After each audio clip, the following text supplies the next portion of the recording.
Hey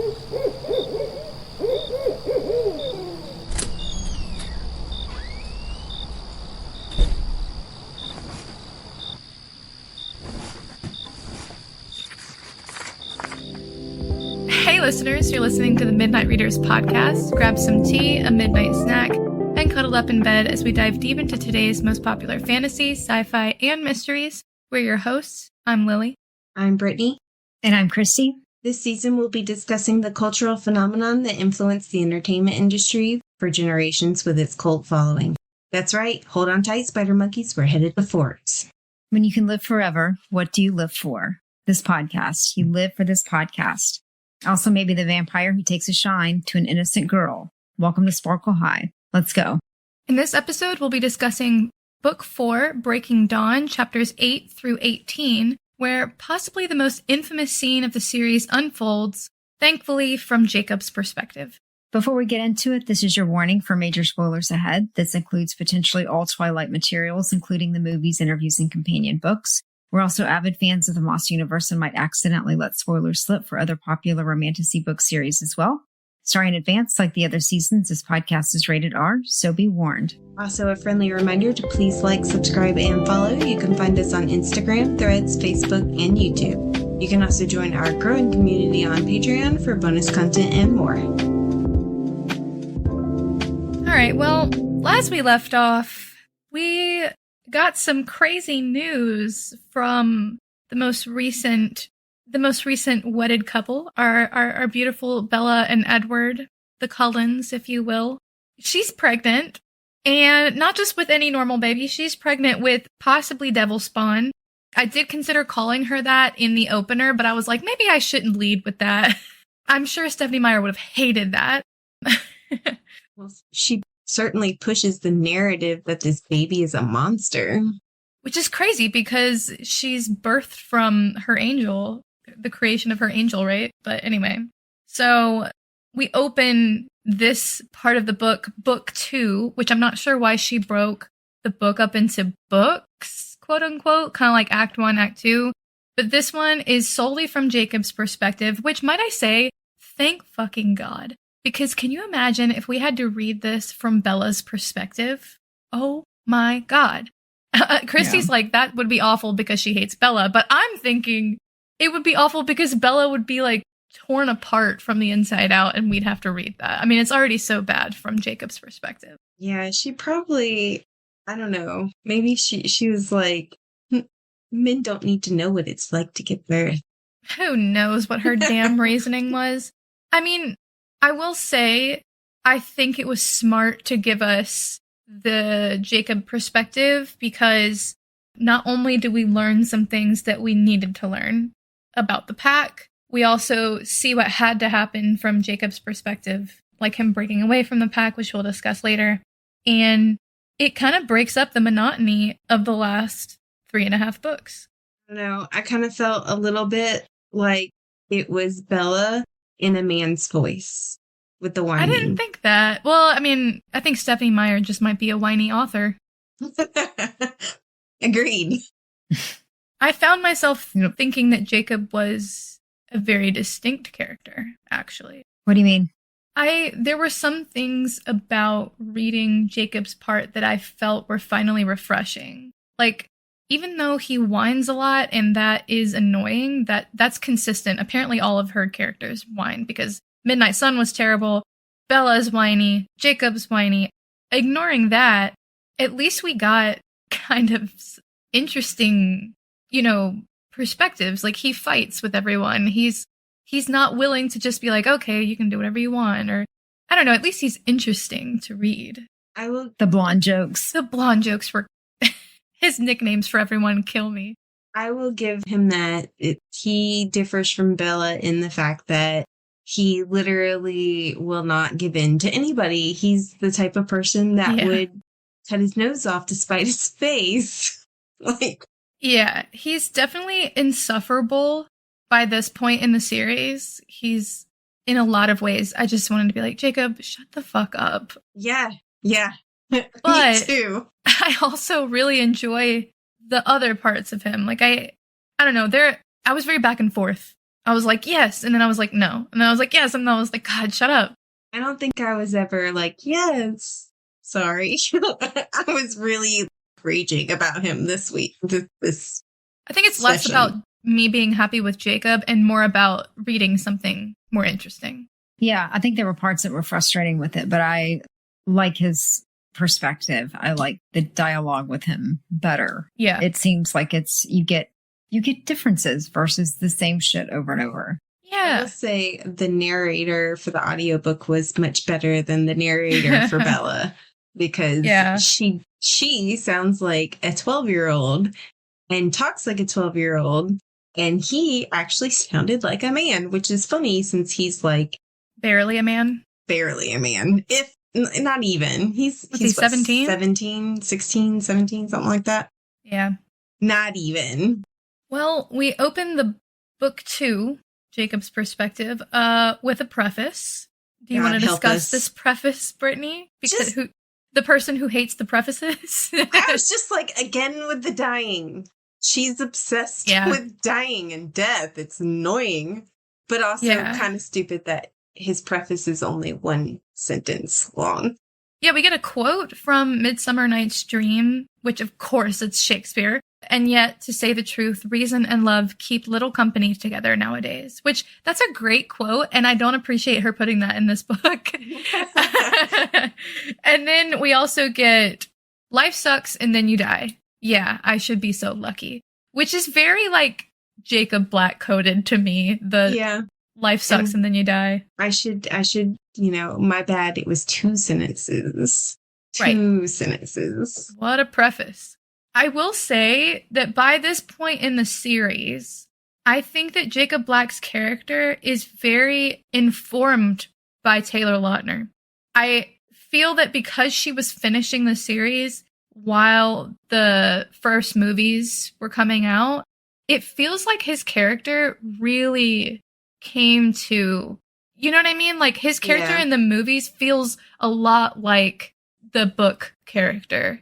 Whereas I don't always feel like that with other characters. Yeah, I can agree with that. Yeah. But we start chapter 8 of the book with Jacob trying to start a fight with Paul, who is supposed to be notorious for fighting, but he will not.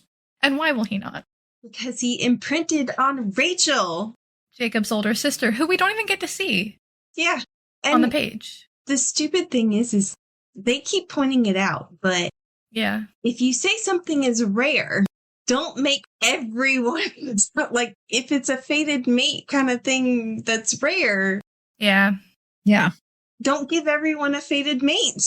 Yeah. We talk about that, so Paul is in his house eating his chips because he wants to be near Rachel all the time. And we find out that apparently Embry and Colin's parents don't know that they're wolves. Which is insane. That's kind of crazy to me, yeah. You know what? I meant to look it up in the illustrated guide who Colin's parents are, and I just forgot because of everything that was happening today.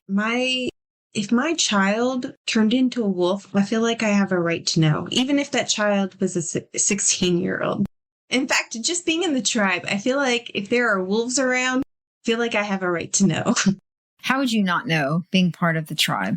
Yeah. Like once you see Sam and all of them, and now your kid is hanging with them. And what I don't understand is that they don't know that Sam's a wolf either. Oh, I know, right? Do they not? Only the council members.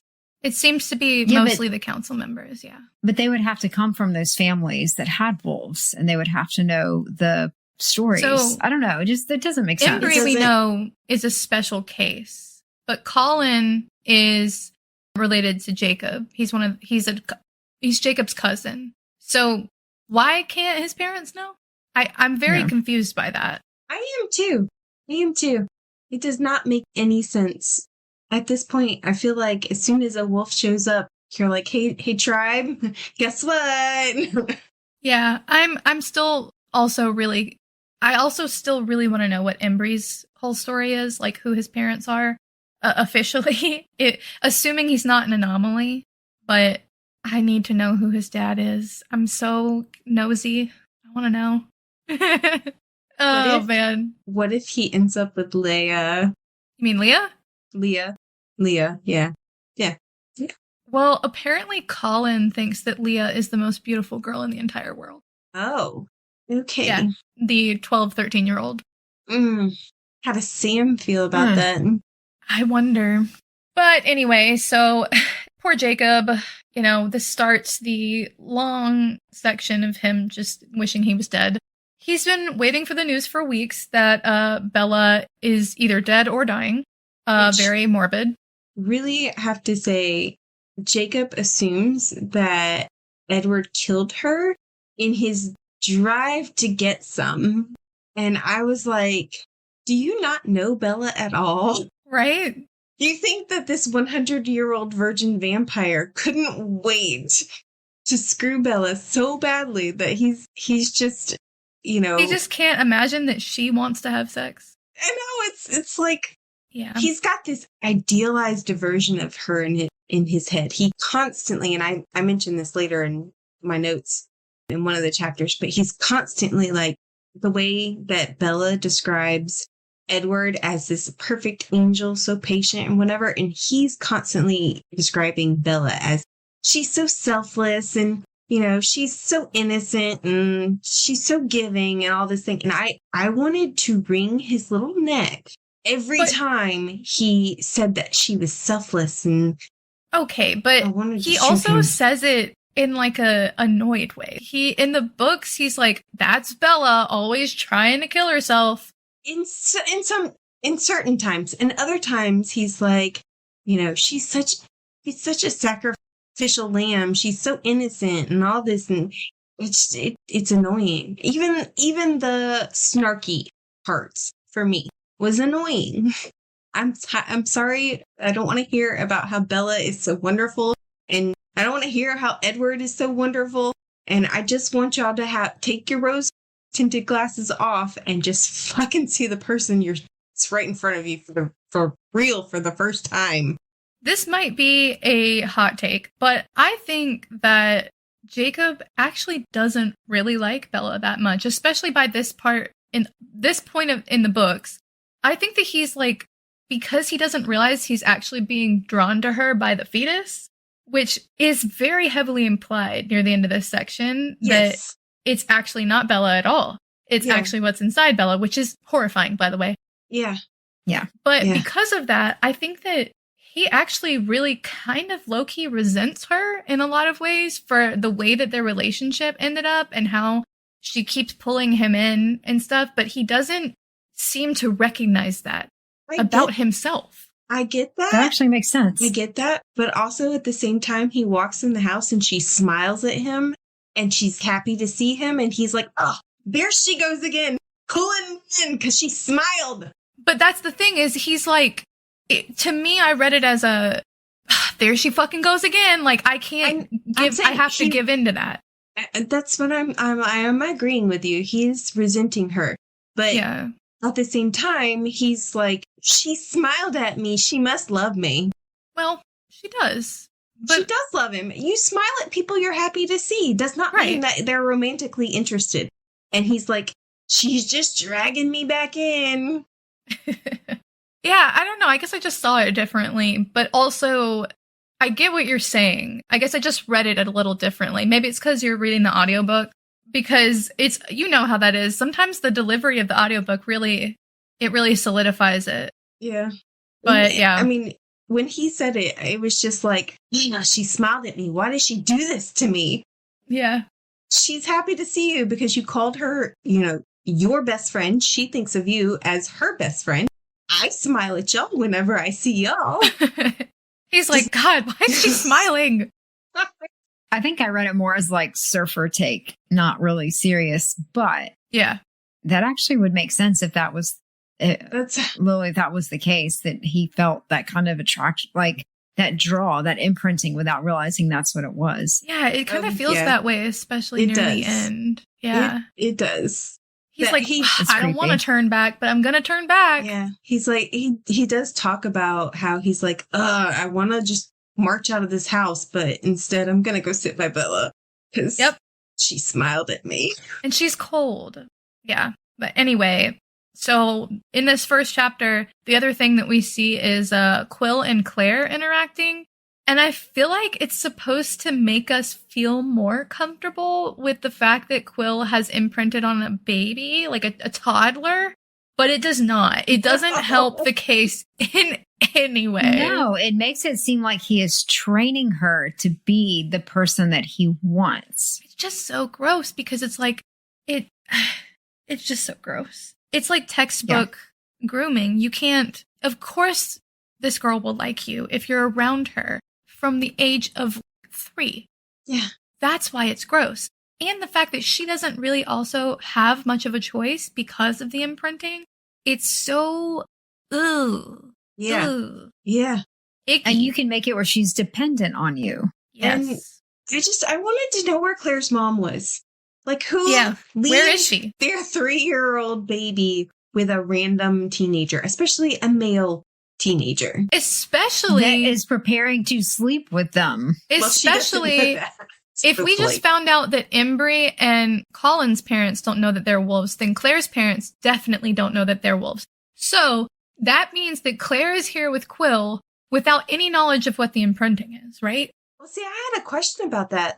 So they think some teenager is just all of a sudden completely... I don't know. Oh, that's even worse. I don't know. Rachel gets to know all about the whole wolf thing because she imprinted. Does that mean that they tell Claire's parents that he imprinted? Maybe so. Yeah, because that would the make other sense. People, the other, old ladies that imprinted with them, they know. They have to know about the wolf thing.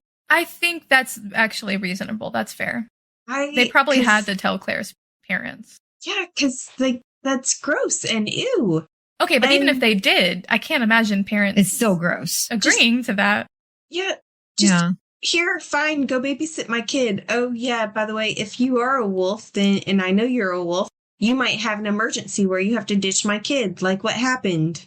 How do you not know where Claire's mom is? Yeah, I have no words. It's all around illogical. The whole situation is illogical and weird. Mm-hmm. But when Jacob comes to the beach and he's talking about how patient Quill is with Claire, and he's like, I've seen many real parents get that look on their face. And I was like, Quill's not a parent. Not a parent. It's disgusting. That's the thing is, Quill is supposed to be a parental figure right now, which is weird because then he will not be a parental figure in the future. That's why it's weird. Yeah. That's why it's wrong. Yeah. It's gross. Mm-hmm. Yeah. Yeah. No, that's one reason it's wrong, I should say. There are many reasons it's wrong.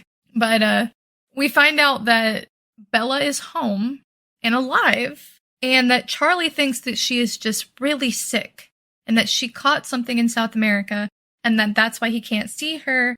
And so he has called all of the tribe because those are his only friends. And he's like, this is what's going on. And she's home. But also, we can't see her. Would that work as a parent? No. There's no way that would work for my parents. Yeah. Or like for me, it could be one of my cats and there's no fucking way. I don't know. At the same time, like Bella is technically married and an adult, and her parents no longer... Oh, I don't give a shit. Her parents can no longer insist or do anything legally. Oh, I don't give a shit. It would not have to be legal. If my cats could grow up and move out of the house, and that was the thing, and somebody was telling me that they were deathly ill, and I don't care about laws or legalities. Especially if you were in the same city. It's one thing if she were still in South America, which maybe she was telling him that, but she didn't. Now that I think about it, no, she told him that she was back and she was fine. Just don't come check on her. And that's the crazy part. Yeah. Yeah. I would have been right there. Now, Jacob assumes that she's dying or dead already. And so he wants to go ahead and go confront Edward and the Cullens for killing her. But Sam is like, well, we don't know that she's dead, first of all. And second of all, it was Bella's choice to do this, and therefore I don't think we should count it towards the treaty. The treaty was not broken. They did not kill anyone that we know of. And also, Bella was making a conscious decision to turn. So therefore, Sam is not ready to just go ham and say that the treaty has been broken. Which, good for Sam in this point. At this moment, I agree with Sam. At this moment. Not the whole time, though, because Sam is about to anger me. Sam is about to be dumb. Yeah. But I also have to mention at this meeting, they do actually confirm that they see each other's sex lives. Yeah, I told you. I told you. They have to see everything. I mean, if something's going through your mind, they're going to see it. Yep. I also thought, so Billy confronts him about running to the Cullens because Jacob wants to just ignore Sam and Seth and just run and confront the Cullens immediately. And Billy confronts him and he's like, don't do that. Sam's right. And I thought there's a moment where he's talking about his twins, like Rachel and Rebecca. And he says something along the lines of like, well, they're old enough to make their own decisions and Bella's old enough or something like that. And Jacob's like, no. And I'm thinking to myself, like, he's very understanding of the twins not being around. Like, they just ran off after their mother died. And I understand that. But I also thought it was kind of crazy because it just leaves him and Jacob alone. I guess he did let Jacob do that. I mean, to be fair, one of them got married. One of them got married and moved to Hawaii. Yeah. I don't think that makes a difference to me. She should. It's my brother comes home once a year for Christmas, and that's about it. I think I'm just the type of person to be like, if your family needs you, your family needs you. But I get that not all families are like that. Like, I mean, I didn't want to move up here alone. But no. I don't know. I just thought it was weird the way he was talking about the twins. But in all fairness, he treats Jacob the same. He allows Jacob to run away when he needs to. And he knows that Jacob wants to do it again. But despite his protests, Jacob yanks the phone cord out of the wall, which crazy move, might I add, for considering your dad is disabled and it would take a while for him to find help. He had to roll himself up to the store or something like that. That's what Jacob said he'd have to do if he needed to call somebody. Okay. Nice. Yeah. So Jacob takes the motorcycle because he's like, that way nobody can hear my thoughts. And he decides literally says he's going to challenge Edward to a duel. Wait, so if there's a lot of music going on around you or something, then they can't hear your thoughts because that's not how thoughts work. No, if he takes the motorcycle, he's a human, but they can only hear his thoughts when he's a wolf. Oh, okay. Never mind. Okay. I thought you meant the noise from the motorcycle would drown out the thoughts. No. Okay. All right. The fact that he said, I can use Edward's ego against him. Has that worked for you yet, Jacob? Is that the pot calling the kettle black? Yeah. Also, Edward may have he has emotions and he fights with his emotions, but he uses his emotions and his ability, and he always stays calm. Mm-hmm. Unlike Jacob, who fights with his emotions and lets his emotions control him in his fights. And I'm just like, Edward does not remain calm. His emotions rule him. That's why he ran off before. In this section. But he was a very outwardly logical. You're talking about in this section. Well, no, I'm talking about in general. That whole running. He is wildly emotional. Yes, he is. But when in a fight for your life, that whole running off for Bella was very logical to him. Oh, no, he fucked up in the first one, remember? Because he was all like, wah, wah, and emotional. And he got on that flight leading James to Bella because he didn't use his head. He wasn't in a fight then. He was hunting. But when he fights, when he is on, you saw it in the practice sessions when they were going to fight against the newborns. And you saw it in the fight against Victoria. He may have emotions. He was worried about Bella, but he used his emotions to fight better, his abilities. Jacob fights with his emotions controlling him. Edward doesn't let his emotions control him in a fight.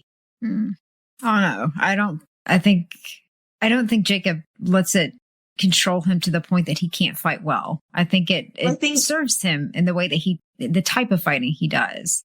I think he's a little too arrogant and too pig-headed, and he he doesn't even conceive the possibility that he can lose. And yes, I think that he managed to fight those newborn vampires because they were not skilled. And yes, he is skilled, but he also lets his emotions get away with him. To be fair, I don't think we've seen enough of Jacob fighting to know that the emotions hinder him in any way. Because his emotions might fuel him, and that's why he ends up starting fights. But I don't think we've seen enough to say that his emotions make him a bad fighter. I'm not saying that they make him a bad fighter. I'm saying that in a fight against Edward, he would lose. I think that's just set up. That's the way it's supposed to be. Yeah. That's how Stephanie Meyer wants it to be, you know? Plus, if you look at it, he's brand new to being a wolf, and Edward's been doing the vampire thing for 100 years. Yeah. So he would have had more ability to hone that. Jacob is very much a child. I'm not saying that this is a bad thing on Jacob. I mean, he does need to grow up a little bit, but I'm saying that he's going into this fight going, I'm going to win. And I hands down know Edward would kick his ass. And Jacob is always like that. Can't even conceive it. I don't know. All you have to do is like throw a stick at Bella and he would go running for her. Bella slit her arm during that fight with Victoria, and he managed to still win without paying her that much attention. If Victoria had been smart, she would have done something to, I don't know, like rolled a rock toward her or something. And then just knowing Edward's weaknesses. I agree that Jacob is completely out of his league when it comes to just thinking, you know, like he's very headstrong. He thinks he knows what the fuck he's doing, and he's not. But at the same time, I do understand that I do think that Edward's also incredibly emotional. But I understand what you're saying. I wasn't trying to say that he isn't emotional. He is emotional. He just controls his emotions in a fight. Yeah, I understand. Okay, moving on. But regardless, Jacob is a dumbass and decides he's going to challenge Edward to a duel, which I think is so funny because it's very much like, what are you talking about?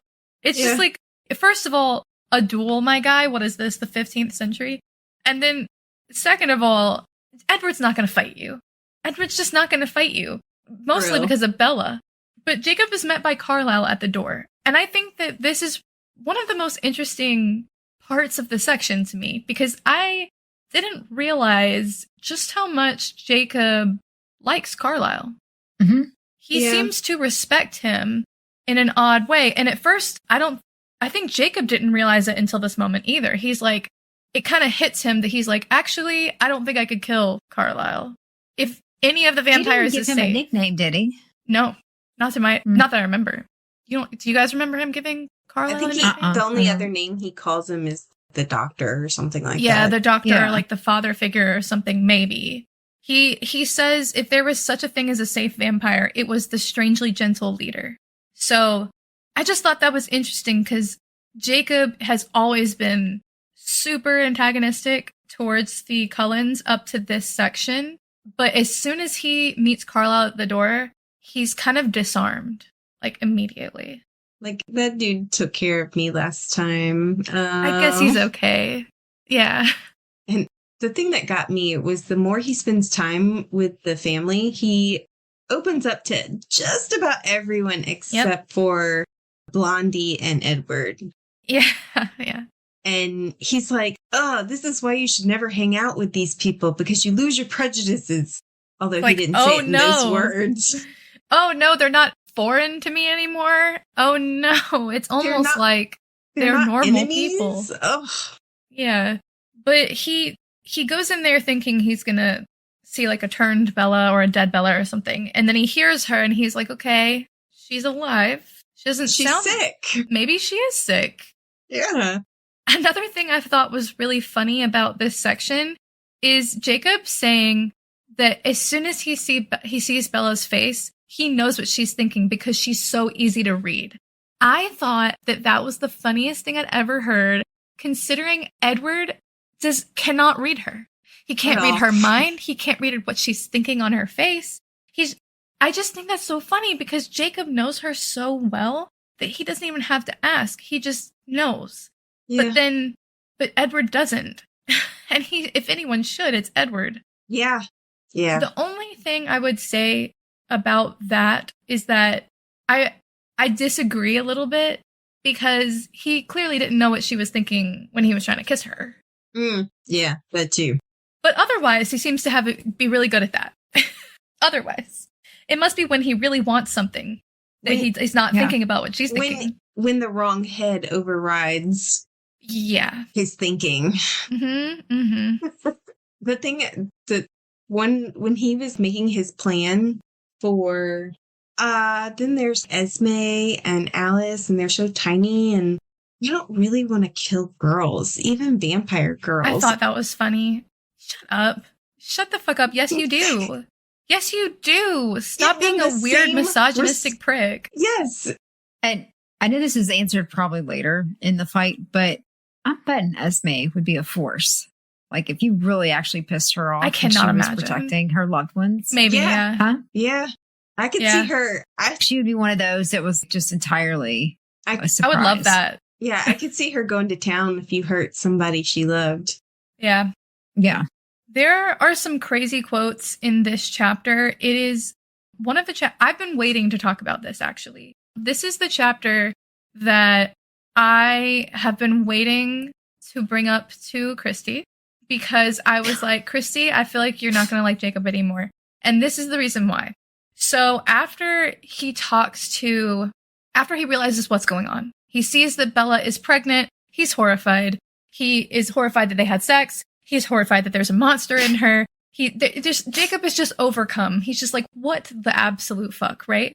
Edward is also flipping the fuck out. And it's just, they're obviously one and the same that they both are concerned that Bella is going to die. And Edward takes him outside and he says, you can offer her what she wants. I don't care about anything but keeping her alive. If it's a child she wants, she can have it. She can have a dozen babies, anything she wants. He paused for 1 second. She can have puppies, if that's what it takes. So what's happening at this moment is Edward is talking to Jacob about Bella, about her body, about what she's allowed to do with her body, without her. And Jacob is going, what is he saying? That Bella should what? Have a baby with me? What? How? Was he giving her up? Or did he think that she wouldn't mind being shared? And Edward goes, whatever keeps her alive. And Jacob goes, I couldn't think about what he was suggesting. It was too much. Impossible. Wrong. Sick. Borrowing Bella for the weekends and then returning her Monday morning like a rental movie. So messed up. So tempting. Also, it's like the worst thing in the series to me. Yeah. I mean, he does at least say that it is fucked up. I mean, yeah.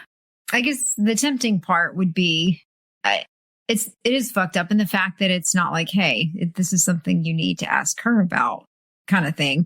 But just the fact that he's willing to share her, like some sort of, what was that Las Vegas movie where the guy like rents out his wife or whatever? What? I don't think I've seen that. It's like an older movie. With Robert, what is his name? Robert Redford? Oh, wow. Is that it? Wait, is that his name? There is a Robert Redford. I don't know what the movie is. Yeah, like this rich guy sees, I think it's Demi Moore, and she and her husband have gone to Las Vegas or they just got married or whatever. And he's a rich guy and he's like, hey, if I can borrow your wife for like a weekend or a week or whatever, I'll give you $1 million. That's crazy. And they do. I mean, like, who wouldn't for $1 million? But did the wife Travis better not. But was she included on that decision? Yeah, that's what I want to know. Yes. Yeah. She was included. That was her choice as well. Right. But it just reminded me of that kind of setup of like, here you go. Yeah. And see, that's the thing. They're not including Bella on this decision at all. No. And for one, the fact that he's like, oh, so she's going to be my girl too is also kind of fucked up because he's really honestly talking about you being a sperm donor, dude. Sperm donor. Yeah. Not extra boyfriend. It is. And not to take up for Edward, because God knows I don't want to, but really in this, I think when I read it, it was more... It's desperation. You know, when somebody's dying or something and it's like, well, I'll do whatever for the rest of my life if you just don't kill him. That's what I took this as. I agree. Honestly, it was just his saying, like, whatever it takes. I don't actually think he would let that go. No, I think I agree with you in that it was definitely... He's literally just thinking literally whatever she wants. She can have whatever she wants. And on that, I think that's why the fandom gives him that out. Is because he doesn't want to give her, he doesn't want to give her up. He doesn't want to hurt her. He doesn't want to talk about her like something. But I think it's really fucked up that it's even considered or put in the book. That Jacob even considers it. He's like, it's so tempting. And then later... He does ask her. He even tries to think, he's like, maybe I shouldn't bring it up. I shouldn't bring it up. And then he's like, but I could give you a different, he says, what if I let you try again? What if you could try again? And he can't get himself to say it because he knows it's fucked up. And the thing is, the one thing that she actually really wants, it's her baby with Edward. Not just exactly some baby. Yeah. Her baby with Edward. And her weird, fucked up, half angel vampire baby. Yeah. Yeah. And that's why she wants to name it Edward. Oh my God. If his dad was named Edward and he's named Edward, he's Edward Jr., not baby. Yeah. Right. Someone should have called her Junior. Or someone should have called him Junior because that would have fucking killed me. Oh my God. Oh my God. But yeah. The other thing about that conversation that really pissed me off was they were like, oh, we'll just sedate her and kill it. Rip it out. Yeah. She's a human. She's Get a it out of human. her. Y'all are all big, strong vampires. You can't just do it. And they were like, oh, well, we were gonna. We thought about it. Rose is causing a problem, which good for Rose. Yeah. Yeah. I mean, as fucked up as it is that she is dying from this parasite, literally. Her choice. It's her choice, sadly. It is her choice. And as far as they're like, this baby is a monster because it's stealing her life and it's killing her. Well, guess what? That's what babies do. I'm sorry. I'm pretty sure they don't eat their mothers. Well, he's not like that. The baby isn't, Raggedy Ann is not eating her. She is just sucking her life out of her. Eventually she Not will. Literally, but Eventually she will. Say it again. It's going to end up like, what is that, Predator or whatever? Where it explodes out of them? They said that only some babies eat their way out. Only some. Okay, well, Predator. Then all is better. That's good. Yeah, no, I'm Bella's safe. The whole idea of regular pregnancy freaks me out. The whole process. I can't watch, what was that movie? Expecting or something like that. I can't watch it. Honestly, this I book, nearly passed out in the theater watching Breaking Dawn. The fact that this is included in this book, the whole scene where she's giving birth and the leading up to it and and in the movie, it's kind of insane that this is in what was like a teen YA. Series. Yeah. YA. Yeah. Yes. We don't get a sex scene. No. But we get a birth Which is scene. way worse. I hesitate to call it a birth scene. Mm-hmm.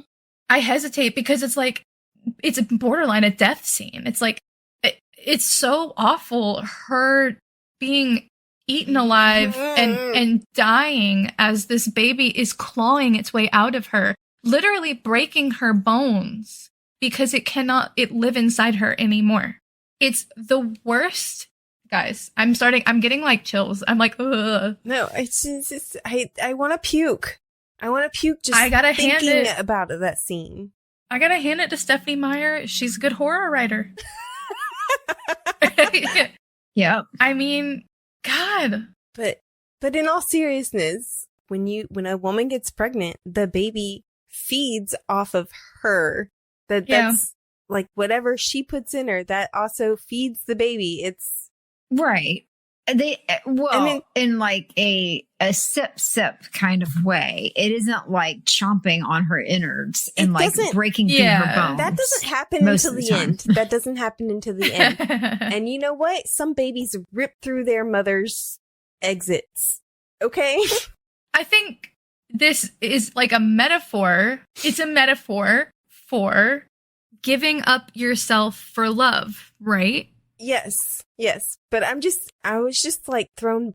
I hated that they kept calling this baby a monster because it was eating her. It was doing what a baby does. I'm just saying. Brittany, doing what a baby does. We are not going to pretend this is a normal baby. It's not a normal baby. It's not a normal baby. And keep in mind, though, they would have to refer to it as a monster in order to kill it. If they referred to it as like Edward's child or something like that, then they would not be able to kill it. So that kind of verbiage allows them to make those kind of plans. Yeah, that's what pisses me off. I think it's an interesting, we won't get into it yet, but I definitely think there's a conversation there about pro-choice, pro-life, blah, blah, blah. I think that Stephenie Meyer's feelings there are coming in, especially with them calling it monster, fetus, baby. You know what I mean? Yeah. Because, like, God forbid someone kill that baby, you know? I'm just saying, I'm not saying I want babies to die. I'm just saying there's definitely a conversation happening there on the page about it. Oh, yeah. Without it happening, if that makes sense. She is using this language to, in kind of a little bit, I think, induce rage in the readers about the way that the baby is being referred to. But see, the problem is the readers that have already read it before are like, go ahead and kill her. We don't like her anyways. Do you think she planned for rereads? Do you think she planned for rereads? Yeah, I mean, probably. I gotta be honest. If I was in Edward and Jacob's shoes, my first thought would be, get that thing out of her. Get that thing out of her. And I don't care how far along it was. I wouldn't be getting that thing out of Bella. You know what I mean? So I just think it's kind of in a crazy position to be in. That Bella would insist. You know what else too? And I had this thought while I was reading all of the back and forth, because this section is a lot of back and forth of the same thing. Is Bella dying? Nope, she's not dead yet. Is she dead yet? Nope, she's not dead yet. How is she doing this today? She's almost dead. But the glimpses that we get of Bella, I feel like she doesn't, maybe it's because it's from Jacob's perspective, but it doesn't feel like Bella. You know what I mean? I don't know. Maybe I'm wrong, but when we got the glimpses of Bella that we saw, it didn't sound like Bella to me for some reason. Maybe it's because we're not in her head. Probably because we're not in her head. Yeah, because I just feel like, that probably is it. Because when she's talking to Jacob, she's always smiley and like doesn't want to scare him. Well, I felt like she made her motherly in this section. Yes, that's what I mean. As her. Although she always kind of was a teenage mom with her parents, but not as maternal. She was until the book started, and then that went away really quick. Yeah, I don't know. I think it is such a crazy, this whole section is so crazy for what it means about motherhood and giving birth and women's bodies and how they're talked about. And, you know, we how talked about men decide everything. It gives a whole new meaning to my body, your body, my choice. Now, we talked about Edward and Jacob having this discussion. Let's discuss, should we talk about Rosalie or should we talk about Sam and the pack finding out first? Let's talk about Sam.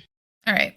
So once Jacob has this conversation with Edward, he obviously has to take it back to the pack. And like the second that they hear it, it goes from speechless to, oh my God, we have to kill this thing. Yeah. At first, they're like shocked. They're like, what do you mean that she's pregnant with a half vampire baby? And then it's like, abomination, monster, we have to kill it. It's gonna this thing hurt that our actually families. happened on its own in a natural way. It's so unnatural. Yeah. I was a little shocked by how quickly it changed. And their whole, well, it's a potential danger to the tribe, to humans. Well, you know what? So is a mountain lion. I don't see you going out hunting them. I mean, true, but... So are people. I don't see you going out hunting them. Okay, I like that analogy better. Christy was like, hold the fuck up. I agree. I think it just felt like a very quick rush to action. And obviously Jacob felt the same. Seth was supporting him in the, hey, wait, let's talk about this. Let's discuss this. Should we, let's see how Bella's doing. Should we wait and see what happens with the baby? Like, we don't know what this is. I think it's funny that we go from, we don't know if Bella's dead. She could be alive. She made this decision herself to this baby has to die right now. And we have to murder Bella as well just because she's in the way. Yeah. So yeah, we're totally okaying murder of a pregnant woman just to get to her baby. They immediately automate to if they won't kill it, we have to. And they're just totally, and Jacob's like, well, what are we going to do about Bella? How are we going to save Bella without killing her? And they just look at him and they're like, well, sorry, she's just going to have to die, I guess. And the way that they put it is she's going to die anyway. We're just going to speed up the process. And he's like, along. No, that's not how it works. At first you were afraid to kill her because that would break the treaty, or like you were hesitant to worry about her because she wasn't breaking the treaty. And now this. So Jacob makes the choice, not even consciously, I don't think, but he's just absolutely will not fight the Cullens or kill Bella. And so he breaks away from the pack, and he is able to do this because he's actually supposed to be the alpha. He's the direct descendant of Ephraim Black. And so he accidentally, in some ways, creates a separate pack, and he runs off and defies Sam's orders to fight with them. Not long after that, Seth joins him, and I love Seth. He was such a highlight. He was. Yeah. He really was. He is the highlight of this section. I was writing notes in the car as I was reading this, and I was like, I did not remember how important he was to this section of the book. He's so awesome. Everybody he interacts with, he makes them likable. Yes. Like, I like Edward because of Seth. Oh, I love that. I totally agree. Because if Seth likes you, you must be doing something right. Yeah. Yeah. And even their interactions with him make them likable. So. Which is funny because he did not like Bella at the end of Eclipse until after that fight. Yeah. He was upset with Bella for how she was treating Jacob. But he's like, okay, I kind of understand now. But yeah, he's such a sweetheart, and he ends up running after Jacob, who at first doesn't want him to join. Actually, this is where I started getting really pissed off with Jacob, because he was like, no, go home. Like, he was kind of rude to him for a while, and rude to Leah whenever Leah comes up. I was really, really annoyed with him. I mean, he's rude to just about everybody, so. Yeah. I mean, yeah, especially in this book. He's literally hormones all over the place, it feels like. Oh, yeah. And ego. He's a hormonal teenage child. Listen, I just think I'm okay with you if you're angry at Edward.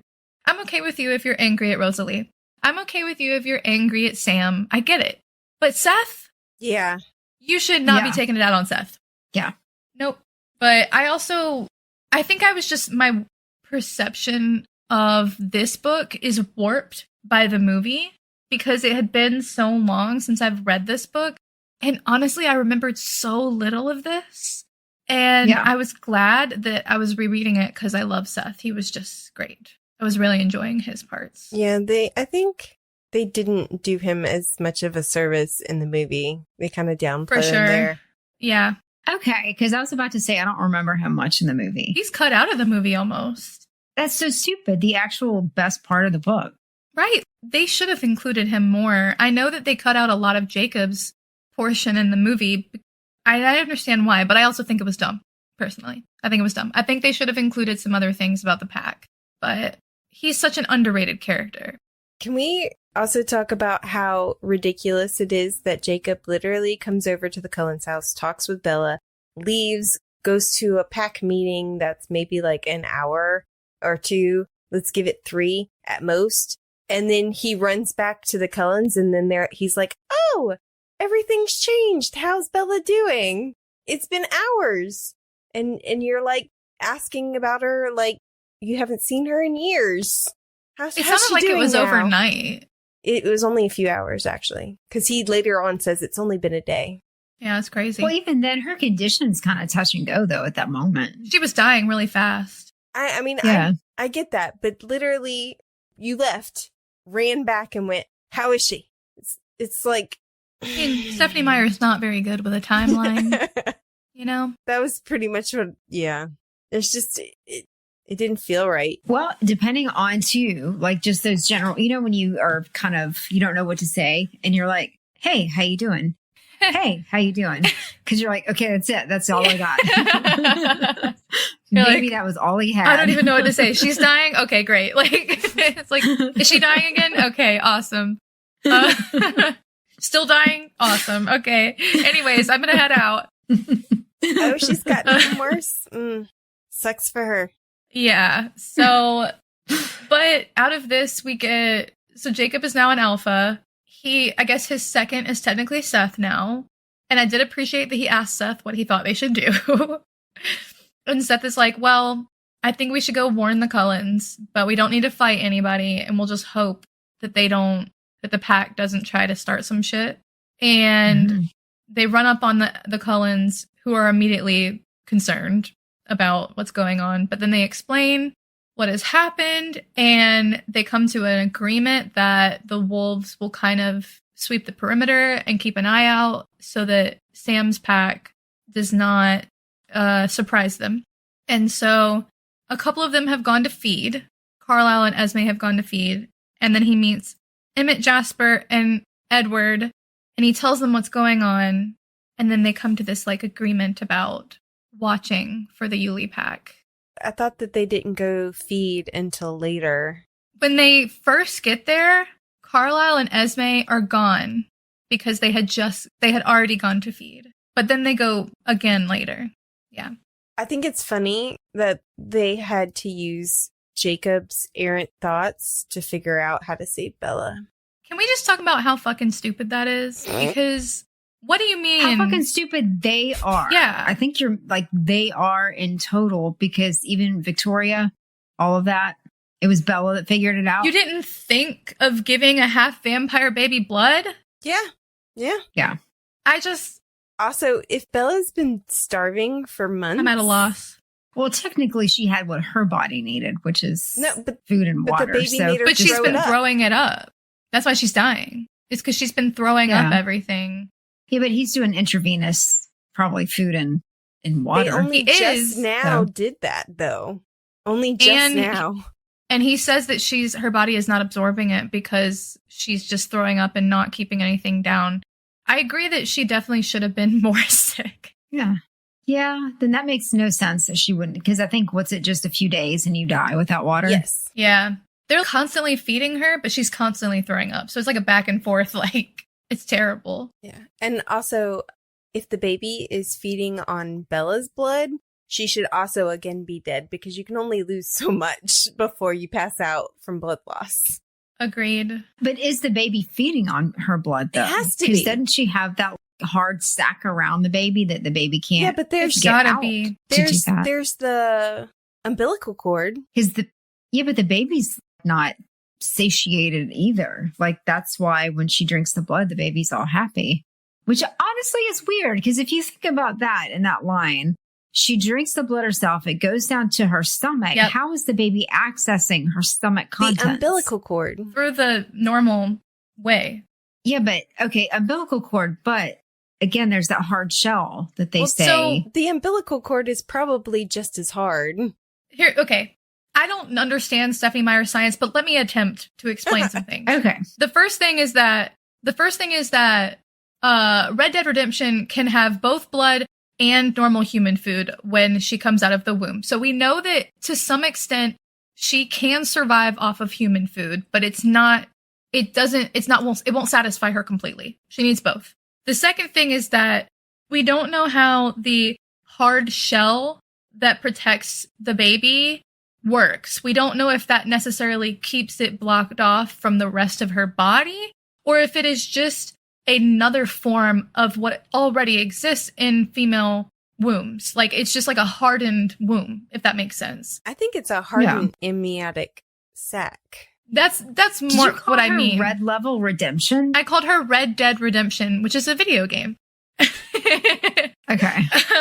So yeah, that's what I meant, Brittany. I don't know terminology for babies, but a hardened version of what's already there, which leads me to think that the way that the baby is growing in her is very much like a human baby, except some things are different, such as the hardened amniotic sac. Is that what it's called? Yeah. And then the umbilical cord that connects the baby, which is how she gets food, is probably still working, and that's why the baby's alive, but the baby cannot survive alone on human food, which is why Bella cannot just have human food, I think. Because once she's had the blood, she's also is like, I want eggs.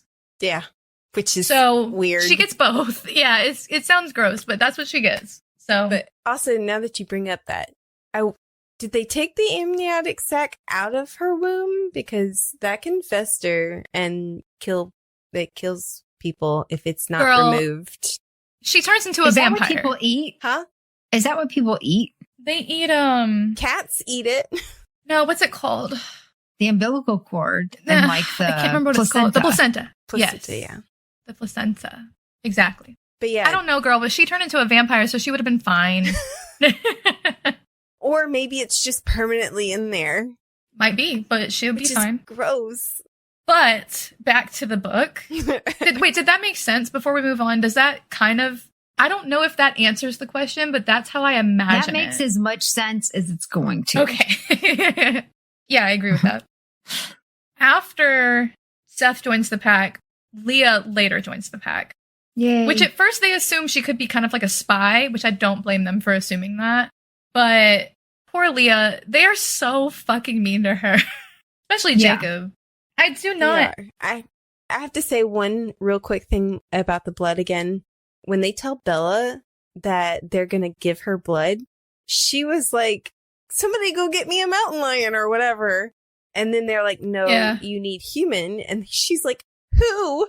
Like, they're going to slit somebody's throat right there. She did say that. She was like, who's the blood donor? She would have drunk it. It would have looked like one of those tracheotomies, and she would have shoved that straw in so fast. She was like she looked at Jacob like, oh God, not him. Yeah. Who's donating? It was like a vampire pup cup. Yeah, I have no words for that. Also, back to the conversation with Carlisle where they figure out the blood is the answer. He says that vampires have 25 pairs of chromosomes. And I don't know why. That took me out. I was like, what the fuck? Jacob has 24. Yeah, apparently Jacob has 24. Because why not? And of course he can't have 25 because then he'd be as good as the vampires. Yeah. Of course, the ultimate evolved being that are the 25 chromosomes for the vampires. Who knows why the fuck they need 25 chromosomes? But what the fuck ever. I just was like, this is a ridiculous conversation. Oh yeah, I think it was put in there to make her sound like she knew what she was talking about. I think it was put in there because it has to establish that Jacob is the same kind of species as Roblox so that later they can pair up. Because if you remember, they discuss it later that the baby has 24 pairs of chromosomes. They assume. They haven't checked yet. Yeah, it is an assumption. So Edward's 25 chromosomes weren't strong enough to provide his child with 25 chromosomes. Not when Bella has 23. Apparently not. You know, that baby... So I guess 25 is weak. I'm dead. Yeah, it's assumed that Rumpelstiltskin has 24.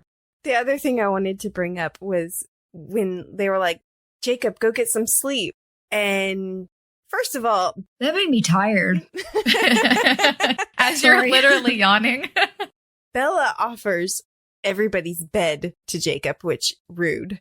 Yeah. And second of all, Rosalie is like, definitely, you can't sleep in my bed. Look that she gives Jacob. And Jacob's like, Blondie's protective of her props. She doesn't need to sleep. Why she care? because sleeping is the only thing done in a bed, Jacob. That's, as you're talking to your pregnant best friend, sleeping is the only thing done in a bed. The rivalry between Rosalie and Jacob is very fun. And while I don't like that he is such a bitch to her, I think it is very funny. There were a lot of good nicknames in there. Yeah. There were. I liked it, and I actually kind of wanted him to go sleep in her bed. It was fun. Yeah. Roll around. They're and so funny. You know. It was fun, but I was like, he is not a teenage boy if he doesn't realize what that bed is being used for. I mean, he just doesn't care. And also, he doesn't think of them as humans. Right. He may not think of them. He may think of them like parents. Like, parents don't have sex. That just doesn't happen. Yeah, he was shocked that Edward was going to have sex with Bella. I wish parents didn't have sex. Okay. I'm just saying. But they only have it the once. He calls Rosalie Blondie.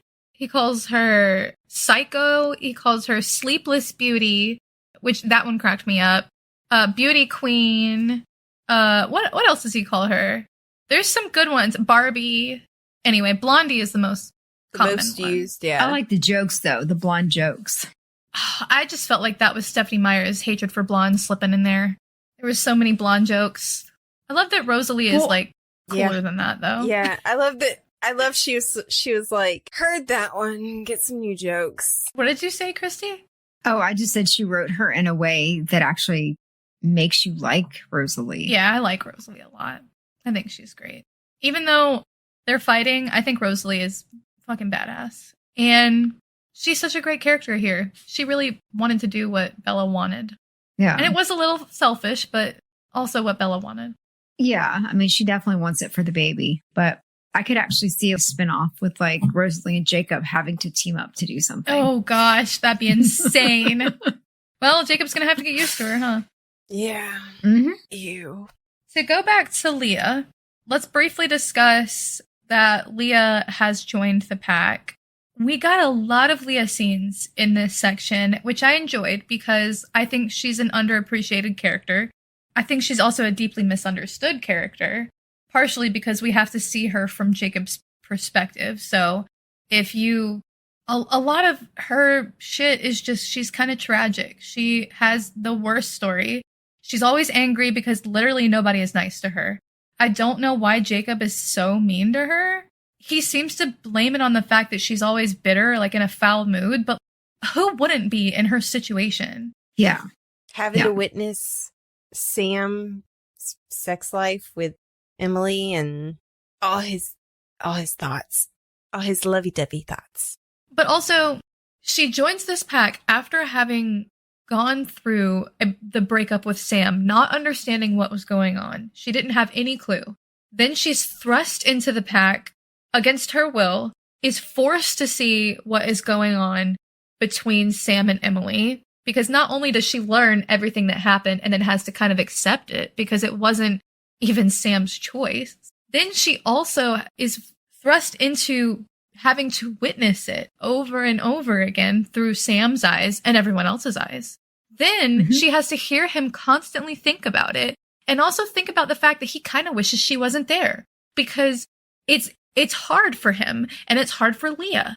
And then also all of her privacy is given up. They all hate that she's there because she's a girl.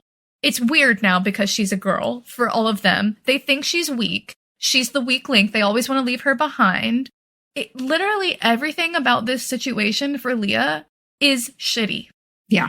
And they all blame her in a lot of ways. And so I just feel like if I was Leah, I'd be really fucking bitter about it too. Same. Yeah. I'd be mad. Although I would not mind. I truly, she talks about this later, but she talks about how she feels like a genetic dead end because her periods have stopped. And that was wild. I feel like, of course, women only have so many eggs. You can't live forever and continue to have a period. So, of course, I feel like it's been paused and that once you stop changing into a wolf, it will come back. I think so, too. I would kill for that. Yeah. To be able to not have a period. Yes. Yeah. To be able to put a pause on that. I not have a period while still having the hormones. Yes, that would be lovely. Yes. Yeah. I think that that discussion that she has with Jacob about being a quote unquote genetic dead end, aside from the implications it has for why she should be valued as a woman, which I take big issue with that, because it's almost like she's not worthy enough to be a woman because she doesn't, just because you don't have periods, you're not woman enough. That pissed me off. Well, actually, and that reminds me really quick, because remember last week we were talking about how for Mormons that there's those different things, like you have to have children, you have to do all these things to get into heaven and to guarantee that you're there with your family in heaven. Exactly. Right? Yep. But what if your children don't have children? Then they would not be in heaven with you. Right. But isn't that the pact that I have children so I can have me and my children in heaven? Wait, what? I'm not understanding. The way that it was said was like, if you do these things and you're in heaven with your kids, like you ideally secure your family there, but that's not actually the case, because if your kids don't have kids, then they are not secured in heaven. Well, that's why Mormons are so serious about pushing on their children that they get married and have children. I just thought that was strange. Because they want their family with them in heaven. Yeah. Yeah, I agree. I think Leah's problem with not being able to have periods or have children is definitely related to the Mormon problem. That's clearly one of the reasons Stephanie Meyer would see that as a fault, I think. But I think it is just another part of this broad conversation that this whole section, there's so much to talk about in terms of what femininity means, what it means to be a woman, what it means to be genetically a woman, I guess. But I think it's just clear that, one, this is written at a different time period. You know, it's written before a lot of things have happened for women. And then two, I think it's very clear that when this came out, it was kind of groundbreaking in the Mormon sphere for feminism. It's definitely behind everybody else. You know what I mean? Yeah. For Leah to think of herself as a genetic dead end just because she's kind of paused in time. And I kind of hate that, because Leah should not see her self-worth as a loss because she can't be married or have babies. Mm-hmm. And I think, of course, a lot of Twilight has those themes in it that, you know, you won't be happy unless you have that happy ending. I'm sorry. But yeah. Wait, what? You won't be happy. It's not a massage parlor, Brittany. What? You won't have a good life The unless happy you have ending? a happy ending. Well, I said that happy ending. Why is that so funny? Happy ending coming. Why is that the only thing you think of when you think of happy endings? The way you said it, that's what. The way you said it did actually sound very much like that. Like, that's what I pictured too, is, you know, yeah. Maybe we're just old. You know what? Go up to a guy and ask him if he would like a happy ending. I guess I just interpreted it as like a fairy tale ending. Fairy tale ending is good. Happy ending I think that's what the book meant. But the way that, my brain went there as well when you said it that way. Well, it seems to happen a lot with me. Although, you know, I think a lot of women would kill to be where Leah's at. Yeah. Because she could fuck around and not have any problems. For real. For real. There will be no pregnancy scares. Yeah, lucky duck. I mean, that's clearly not what she wants, but it is just like, damn, like, at least, you know, revel in that a little bit. Yeah. Have some fun. Yeah.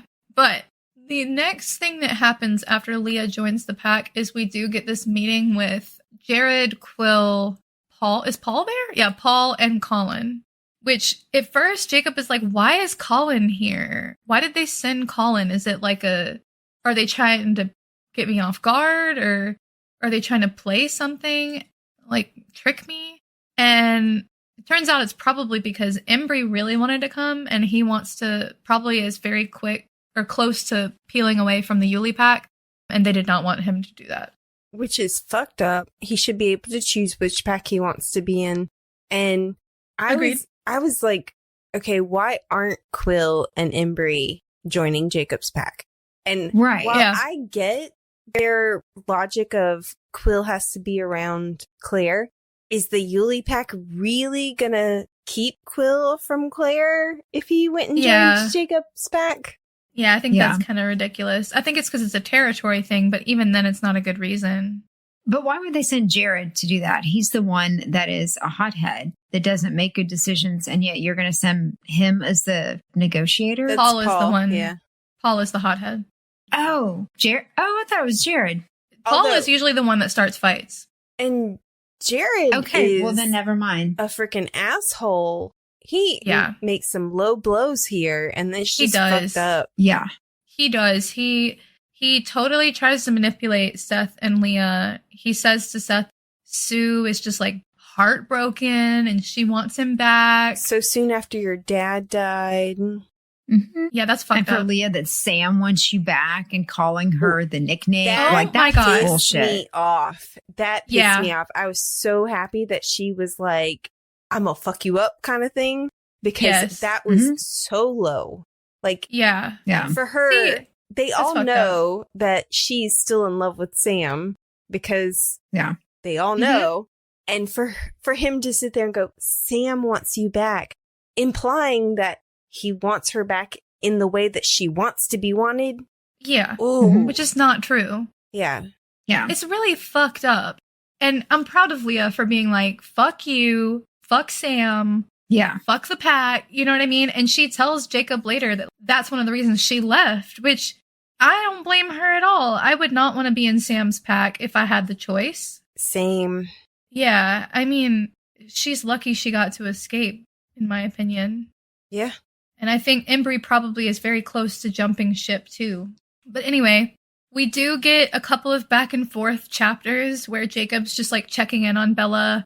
And then we kind of see this slow progression. Bella is doing better in the sense that now she has blood. So she has some life to her again. She has like color in her cheeks and she's gaining a little bit of weight. But at the same time, she's still not well because the baby is growing and like breaking ribs and shit. Breaking ribs, pelvises, spines. Yeah. It's fine. Yeah. So we get a lot of back and forth of him struggling with that. And then he kind of is accepted into the fold because the pack is helping the Cullens, keep the perimeter checked. And so Esme tries to feed him, tries to give him clothes. They offer up all of their resources. I mean, I think it's good, that they're finally all coming to a consensus, but he's very reluctant to do it. And Leah is too. She's not reluctant. She's adamant that she's not gonna. Yeah. She'd rather she does eat not like them. Raw animals, which she hates doing, than have a cinnamon roll. Yeah. Yeah. We also got the scene where Rosalie tries to feed him with the dog bowl. She turns the mixing bowl into the dog bowl.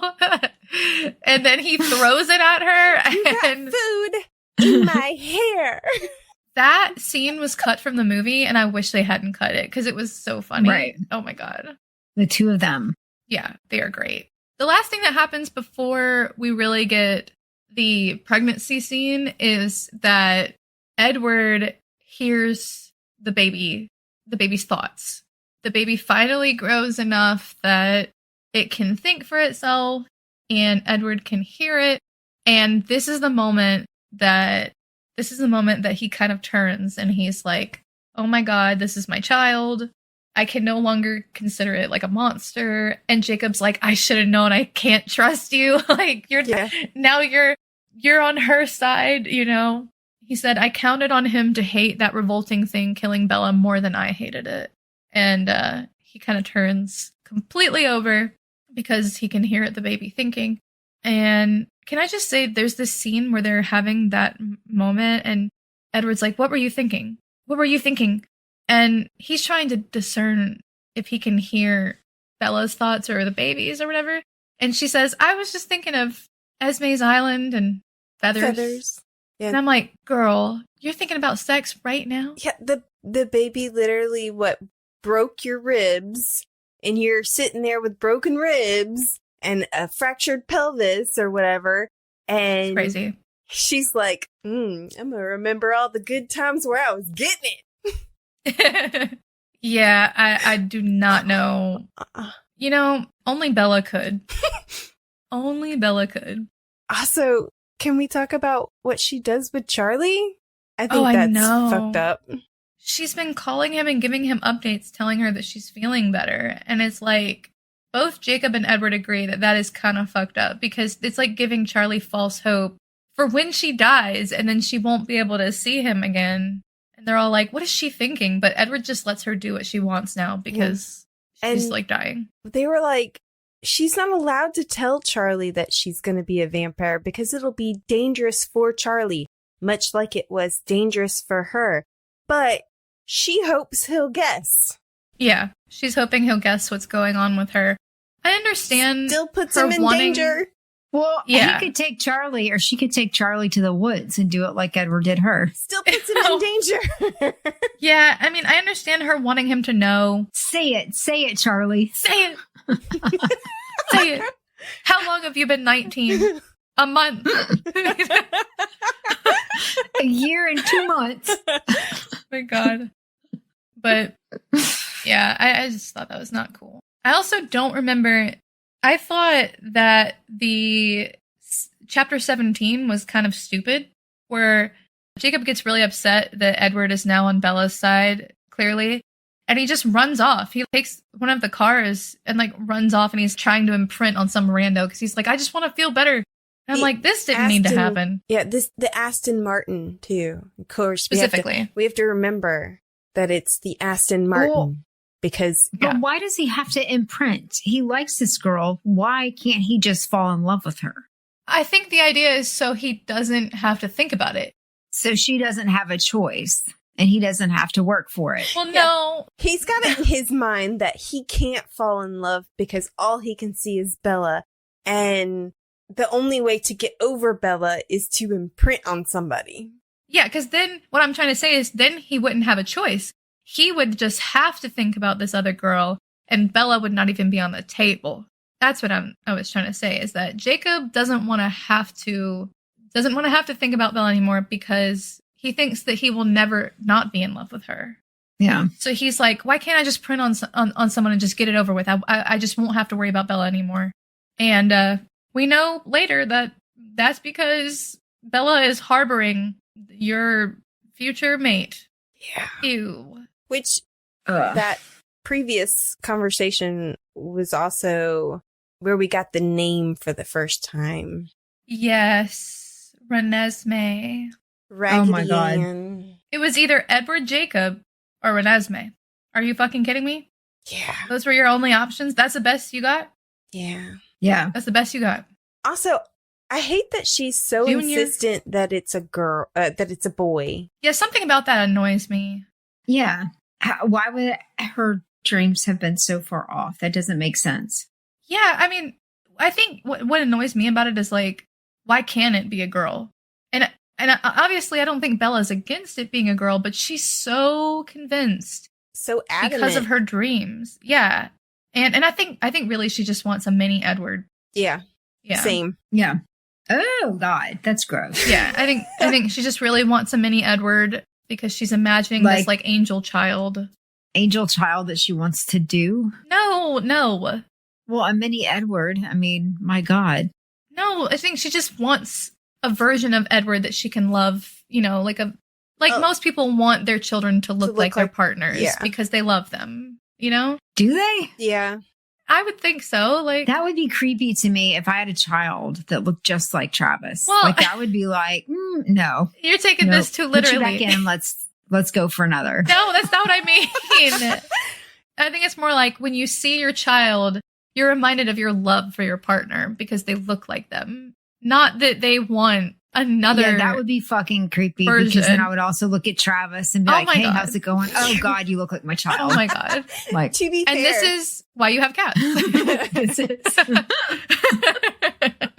biologically, most babies look like their dads when they're born because the dad is more likely to stick around. that's so sad. What? Yeah, it's some article that I read about that a long time ago. When a baby is born, they are more likely to look like the dad at first because it's a survival instinct. Oh my Short, God. fat, and bald. Oh my God. Odds are.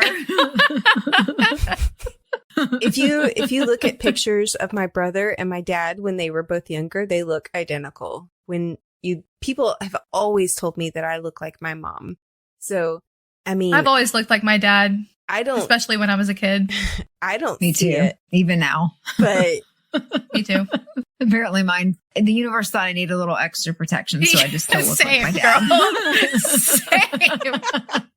Can I just say, that's really fucked up that it has to be ingrained in the genetics that they look like the dad, so they'll stick around. That's fucked up. yeah. That's fucked Yeah. up. Anyways, I'm dead. So about this whole Jacob trying to imprint on a girl, and he's like, Like Star Wars or Jedi mind trick. yeah. Just like, And he's if like, I think about he it goes- hard enough. he goes back to the house and he's like, I guess I should take the torture like a man. And I was like, the only person in this house being tortured is Bella.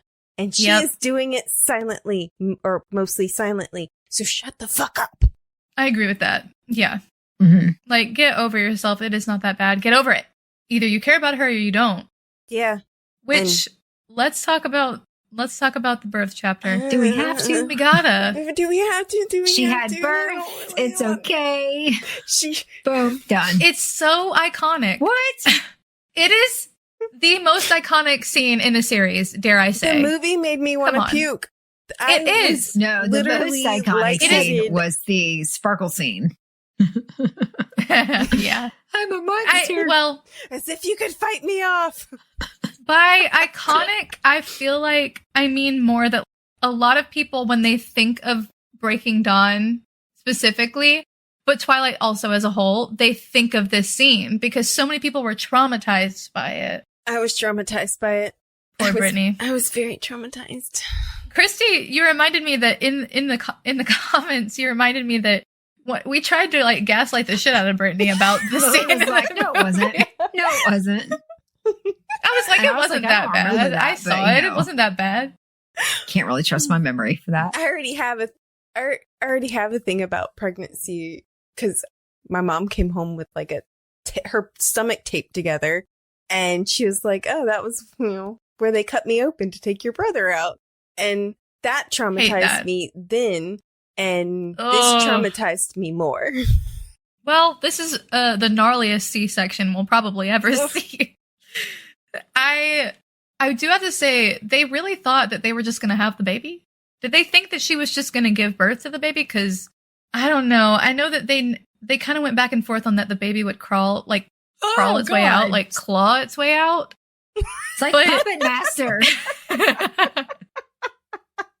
Yeah, but Chucky. I just can't imagine why they thought that it would go well at all. They should have just made the decision way before time to remove the baby. I mean, preemies do fine.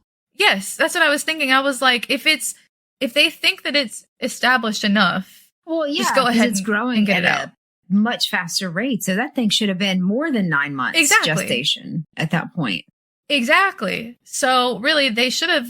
Anyway, they end up being surprised Fucking Collins by how quickly it needs to happen because Bella what happens? She falls and like breaks her spine. She knocks over her cup of blood, and she goes to pick it up, and She kind of collapses. Yeah, the amniotic sac detaches. Oh. And oh my God. Then during the birthing scene, the baby breaks her spine. I remember that. I just couldn't remember what happened when she kind of collapsed there picking up the cup. But they go into like emergency mode. Carlisle and Esme are not there, of course, because that would be simple. And I gotta give Rosalie some credit. She hasn't eaten in who knows how long. And we know that she has really good control because she's never killed a human for their blood. But even she cannot handle it when they cut Bella open and there's just blood everywhere. Buffet. And Rosalie, it like immediately goes into like this instinctual mode. And Jacob, he's like, nope. He like starts beating her up. And she's like, yep, just beat me up. Just beat me up. Like, I can take it. And then Alice gets home right on time and pulls Rosalie away, right? At that point, Edward has taken over. They gave her morphine. They're trying really hard to give her morphine, which I understand why they did, but it ends up being a problem later. Yeah. But they're like, morphine, morphine, morphine. At this point, Bella is losing so much blood. It's a miracle that she is still alive. Jacob has to give her CPR. I feel like she shouldn't be alive. Yes. He's giving her CPR as she's dying. But first he gives her the baby. Well, he gives her CPR before they give her the baby. But then she gets the baby after it comes out of her. Yeah, but you don't give CPR to a person until after their heart stopped, which happened after the baby was born. I don't think... He was holding her head so that she wouldn't choke on her blood that she was throwing up. She's like, get this fucking kid out of my arms. Maybe I have the order of operations backwards, but I thought that he gave her... I thought it was that Jacob has to rush in and continue pumping her heart and giving her CPR as the baby is being born. Once the baby is out, she is functional enough that she's like, give me the baby. They give her the baby.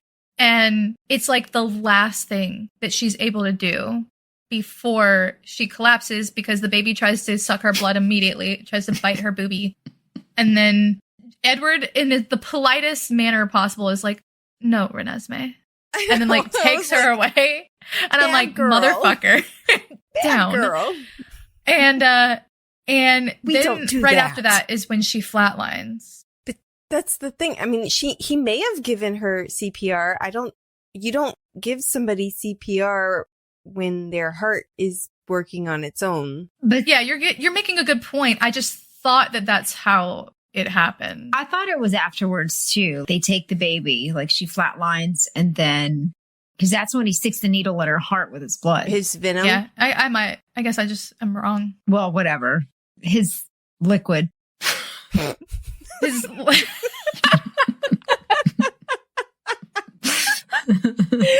liquid.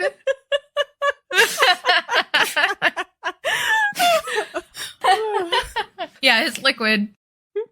Right to the heart. He goes also around, bites her. Yeah, it's supposed to be like the gentlest little bites. Yeah. It looks like he's kissing her multiple times. And it sounds kind of sweet in a way, but also it's like, this is so weird. So, question.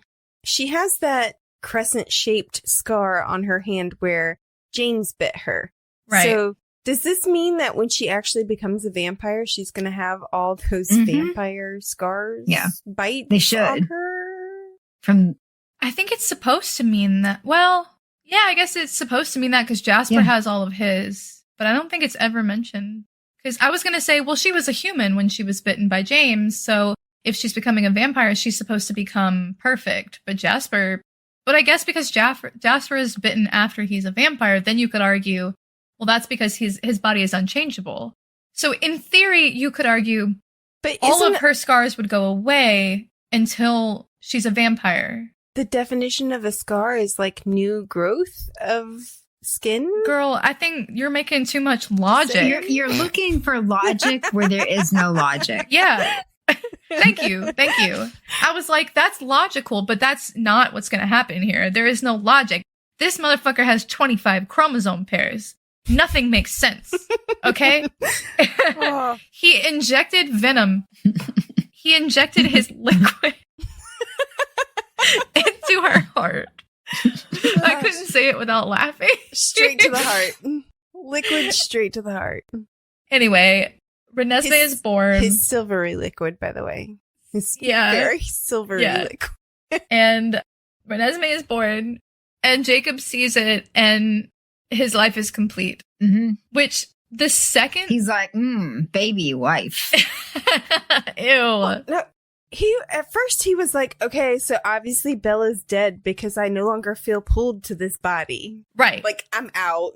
I was going to say that. So he immediately goes, well, she's dead. And that's weird because I don't feel anything anymore.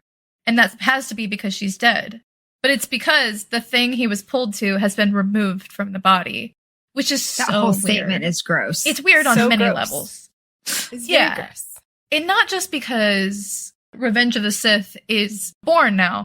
What it means is that he never really cared for Bella, that this weird supernatural thing was actually an egg inside her that had not been formed. I told you, Wolfie connections are weird and gross, and I would not want one. Wolfie connections are... Remember when we had that conversation about the girl from high school that the guy never paid attention to, and then all of a sudden there's a Wolfie connection? I see, yeah. Yeah, that Wolfie connection. I mean, it is gross. fucking weird. I won't disagree with that. I'd rather have a normal relationship. Yeah. Nothing about this is normal or okay. So yeah, we'll have to see. Does Edward live or does Bella live or die?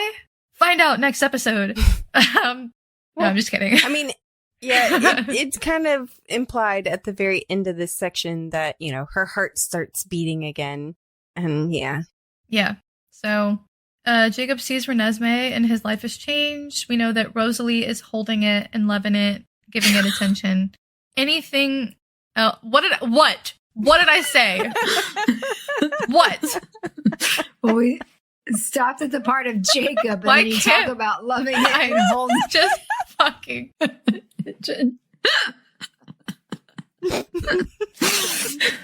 I could never say anything. Everything is that's what she said. I cannot say a fucking thing on this podcast. Just like, what? What now? Any other thoughts? No, ma'am. No,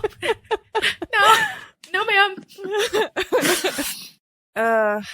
I do want to reiterate that I just love Seth, and he was such a highlight.